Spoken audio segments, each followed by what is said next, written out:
ছাত্ৰ ছাত্ৰীসকল, মই আজি তোমালোকক গণিতৰ সময় নামৰ পাঠটোৰ পৰা কেইটামান প্ৰশ্নৰ উত্তৰ কৰি দিম। তোমালোকে চাবা। ইয়াত দিয়া আছে 1 নম্বৰ প্ৰশ্নটো 5 মিনিটত কিমান ছেকেণ্ড। গতিকে আমি জানো 1 মিনিটত 60 ছেকেণ্ড। 1 মিনিট মানে 60 ছেকেণ্ড। এতিয়া আমি 5 মিনিটত কিমান ছেকেণ্ড, আমি 60ৰ লগত আমি 5 পূৰণ কৰিব লাগিব। 1 মিনিটত 60 ছেকেণ্ড, গতিকে কেই মিনিট? 5 মিনিট। গতিকে 60ৰ লগত আমি 5 পূৰণ কৰিলে কিমান পাম? 60 5 গুণ 5 0 গুণ 0 5 6 গুণ 30। গতিকে আমি 5 মিনিটত কিমান ছেকেণ্ড পালোঁ? 300 ছেকেণ্ড।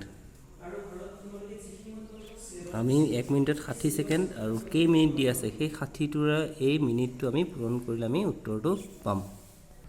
তাৰপিছতো চোৱা 4 মিনিটত কিমান ছেকেণ্ড। গতিকে 1 মিনিটত 60 ছেকেণ্ড, আমি 60টো আমি পাতি ল'ম। তাৰপিছত কেই মিনিট দি আছে ইয়াত? 4 মিনিট। তলত 4টো পাতি ল'ম, তাৰপিছত পূৰণ কৰিলে হ'ল।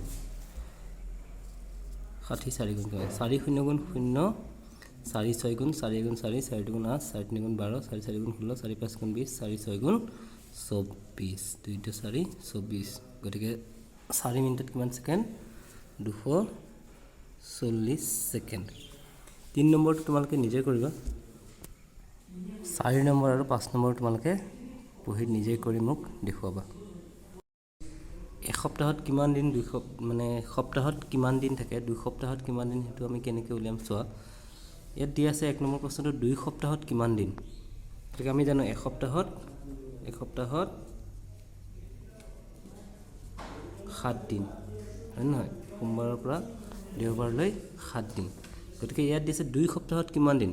আগৰটোৰ দৰে আমি 7ৰ লগত আমি এসপ্তাহত যিমান দিন হয় 7, আৰু ইয়াত কেই সপ্তাহ বুলি দিয়া আছে? ইয়াত 2 সপ্তাহ বুলি দিয়া আছে। গতিকে 7ৰ লগত আমি 2 পূৰণ কৰিলে হ'ল। 7 দুগুণ কিমান? 2 7 গুণ 14।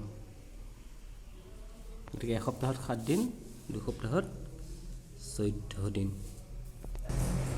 তাৰপিছত 2 নম্বৰটো চোৱা 5 সপ্তাহত কিমান দিন।